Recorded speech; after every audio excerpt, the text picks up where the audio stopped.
أقل من 24 ساعة من حديثنا عن قيس سعيد 10 أيام للعلاج من أزمة قلبية كبيرة في المستشفى العسكري. هذا الموضوع اللي تم تكتيم عليه. ده أقل من 24 ساعة طلع فورا. ليه؟ عشان يرد على كلمة واحدة: شغور المنصب الرئاسي. قلت لك الكارثة التي تحدثنا عنها. وعمل لقطتين، قابل رئيسة الوزراء ولقاء مع وزير الخارجية التونسي. لقطتين اللي عمل، وقعد على الكرسي، مرة مع رئيس الوزراء ومرة مع وزير الخارجية بعد 11 يوم. خرج متعصب جدا عشان يرد على كلمة واحدة: شغور منصب الرئيس. فاكر قلت لك ان هو الدستور اللي هو فصله قال لك في حالة اختفاء الرئيس بيكون البديل رئيس المحكمة الدستورية. ماشي؟ ومفيش رئيس محكمة دستورية ولا محكمة دستورية من 2014. افكرك باللي قلناه ورد قيس سعيد. 42 ساعة 10 ايام قيس سعيد مختفي تماما. قلق كبير من اختفاء قيس سعيد المفاجئ، تخبط كبير في قصر الرئاسة، والاتحاد الاوروبي بيعلن عن قلقه البالغ ويحذر من عودة الاخوان المسلمين للسلطة في تونس. قيس سعيد اللي هو في المستشفى العسكري، مرحبا بك السيدة رئيسة الحكومة في هذا اللقاء المباشر. بالرغم من أن المكالمات كانت متواصلة ومستمرة والتنسيق مستمر بين كل أجهزة الدولة، عكس ما يتم ترجله تقريبا بلغوا درجة من درجات الجنون التي لم نعرفها في تونس من قبل.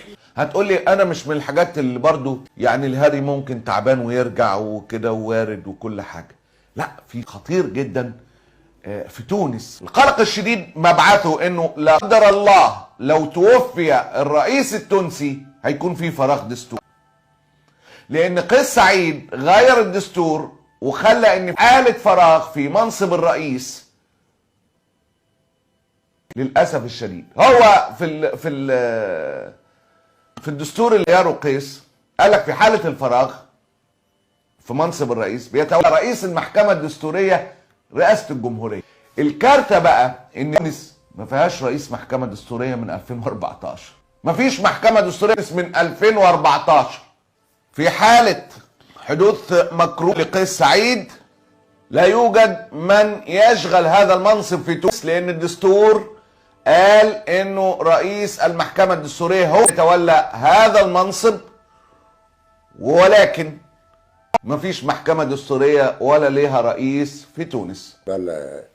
حالة شغور، يتحدثون عن حالة من حالات الشغور، لأنه الهدف بالنسبة لهم هو الشغور. هم ما يفرقوش حتى بعض الأساتذة اللي موجودين حالة الشغور وحالة المتقابي التعذر المؤقت. لم يقع على ولا ذاك. الملف التونسي ملف التونسيين وحدهم، ملف التونسيين. مرة تسمع بعض الألفاظ غير البريئة، الهدف منها الحديث عن الملف التونسي. بيرد وش قال لك الملف التونسي ده ملف تونس لوحدها. لا يروح امك، لا يروح امك. مش مفيش ملف حد لوحده. لا يروح امك. اهدى كده واعرف انت بتعمل ايه. انت اللي انت بتقوله ده ايه اللي ملف تونس اللي هو ملف البتاع ده؟ شغور طالع عشان الشغور. سيادة الوزيرة كان متعصب قوي زي انت شايف. فترة علاج ويقينا الكلام انا مش صغيرين، احنا فاهمين بفضل الله. يعني ما بطلعش اقول لك على حاجة. فيش تاخد مسكن وتطلع دلوقتي. تاخد مسكن وتطلع دلوقتي. طبعا هو بيرد علينا ولا بيرد على ايطاليا؟ ايطاليا كانت انه اصيب بالنوبة قلبية والمفترض انه يرجع يوم الاربع. رجع 2. استعجل بعد ما الحكاية ما بقاش نافع انه مهما كان لازم يطلع يعمل لقطة. لازم. الرئيس التونسي يصيب بنوبة قلبية ويعود عمل الأربعاء. نقلت عن مصادر دبلوماسية أوروبية بفضل احنا جبنا لك الخلاصة. مدخن دخل 30 مارس نوبة بسبب الخميس الماضي نوبة بسبب أزمة قلبية طفيفة. رئيس الدولة كان سيخضع لعملية جراحية على الفور وسيكون بالفعل في قصر قرطاج. كان محتاج عملية جراحية وسيعود إلى عمله بعد غد الأربعاء. اتكلمنا احنا ماشي الدنيا. الأزمة الحقيقية هي اللعبة بالدستور وإن مفيش بديل وقاعد يلف ويدور إن مفيش حالة شغول حاجة. طب فين رئيس المحكمة الدستورية لو لا قدر الله حصل مفيش حاجة؟ يعني ايه الكلام؟ ايه العبث ده؟ انت بتكلم شعب جاهل؟ يعني ايه مفيش شغور؟ ايه مفيش شغور؟ لا انا موجود. لا يروح امك، ما اسمهاش كده، ما بتتعملش كده، مفيش حاجه اسمها انت موجود.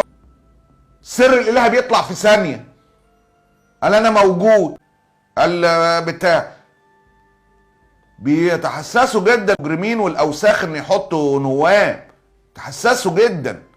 ليه؟ بيقول لك ما هو الغرب بيحسبها والبتاع. ما هو انت بتاع هتقولي لا قيس سعيد اللي جابوا الشعب. والله جابوا الشعب طبعا، بس كان غلطان وعرف غلطته. عرف غلطته. فان في اي انتخابات تصغير الانتخابات لا يعني مش هياخد بالجزمه. يعني الجزمه دي اقل حاجه. هو فاهم ده كويس جدا. فما بيحطش لا جدا من حط قال لك مفيش شغور. انا هو قاعد. لا يا حبيبي فين البديل؟ ايه اللي مفيش شغور دي؟ وطبعا طبقا الخطه السعوديه انت فاهم، لعل السعوديه تمر بنفحه. لك انا اديت لك ارهاص على الخطه السعوديه. عايز يعين سفير لتونس في دمشق. السعوديه غالبا هتدعو ابن كلب رئيسا بالاجماع في القمه العربيه عشان يجي وسط اخواته. ماشي يعني. كلمتك عن ده اعتقد اكتر من مرة. الشروع في اجراءات تعيين سفير تونس بدمشق. البتاع هبقى نتكلم بقى بالسبب على رجوع ابن الكلب بالاجماع وسط اخواته اللي هو عشان يجي حضن الجامعه العبريه، قصدي العربيه الميته اكلينيكيا. يلا مش دي المصيبه. المهم قيس سعيد طلع يطمنكم ويقول لك المنصب ما فيهوش شغور. انا موجود اهو.